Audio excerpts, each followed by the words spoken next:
સમગ્ર ગુજરાતમાં સ્થાનિક સ્વરાજ્યની ચૂંટણીઓ નગરપાલિકા, મહાનગરપાલિકા, તાલુકા પંચાયત, જિલ્લા પંચાયતની ચાલી રહી છે।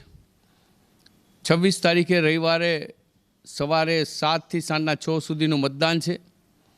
મારી આપ સૌ નાગરિક ભાઈ બહેનોને અપીલ છે કે આપણે સૌ લોકશાહી પદ્ધતિમાં મતદાનનો ઉપયોગ કરી અવશ્ય મતદાન કરીએ। આજે ધાંગધ્રા શહેર ભારતીય જનતા પાર્ટી દ્વારા બધા જ વોર્ડમાં એક સ્કૂટર બાઇક રેલીનું આયોજન કરવામાં આવ્યું છે। સેંકડો યુવાનો સાથે બધા જ ભારતીય જનતા પાર્ટીના કાર્યકર્તાઓ આજે આ બાઇક રેલીમાં જોડાયેલા છે અને આ બાઇક રેલી દ્વારા ધાંગધ્રા શહેરમાં ભારતીય જનતા પાર્ટી હંમેશા 36 સીટ જીતતી આવી છે, તમામ સીટો જીતતી આવી છે।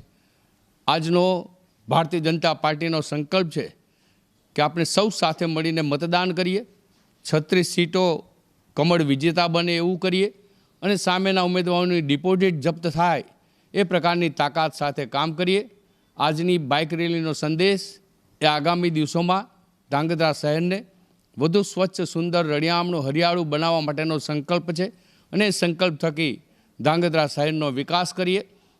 ગુજરાતની સરકાર અને કેન્દ્રની સરકાર દ્વારા નગરના વિકાસો માટે અનેકવિધ પ્રકારની ગ્રાન્ટો જ્યારે પ્રાપ્ત થાય છે, માનનીય નરેન્દ્રભાઈ મોદી એ નાખેલો શહેરોના ધબકતા બનાવવાનો વિકાસનો પાયો એ મજબૂત બની રહ્યો છે।